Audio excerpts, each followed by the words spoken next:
Hey guys, all right. Again, just got the main harness connector and main harness brackets and connectors back on, guys.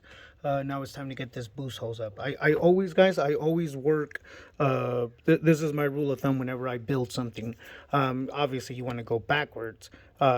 Just like when you're removing things, you start from forward, back, up to down, obviously, unless things are needed to be able to remove hoses or wiring harnesses. But I always go the other way too. I always start from back, forward, down, up. Always start at the hardest points, get to the easier points. Makes your day a lot easier. All right, guys, so now it's time to go ahead and get this boost hose back on. Don't forget, guys, you have protectants in here, guys.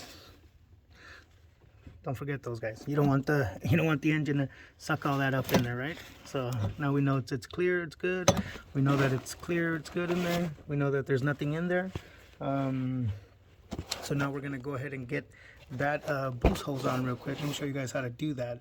Probably the safest, fastest, easiest way without trying to force that on and tearing things apart. So again, guys, like always, a little bit of grease. I know this isn't the easiest, but look, you can lift it up a little bit right there. Just kind of go around, guys. Just kind of go around. Get the grease to just, it doesn't have to be super greased up. You're not fighting metal to metal or something like that. You're just trying to make sure that the rubber doesn't get caught on, especially with something this tight. Okay. And like always, guys, I always have my trusted little pick. You guys will see I use a lot of picks. See, look. This thing doesn't want to line up right there, guys. I don't know if you guys can see that. See how it's catching? Watch.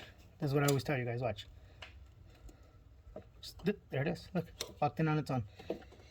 That's what I'm talking about, guys. That's why I use this thing. Instead of trying to maneuver it or force it, you just get inside the lip that's getting caught, pull out, run it around, and it went in on its own. Alright, guys. So now it's just time to get this clamp back on. And we'll move on to the next thing, guys. We have to remember, we got to get that power steering bracket all tied up and everything. All right, guys, let me get that.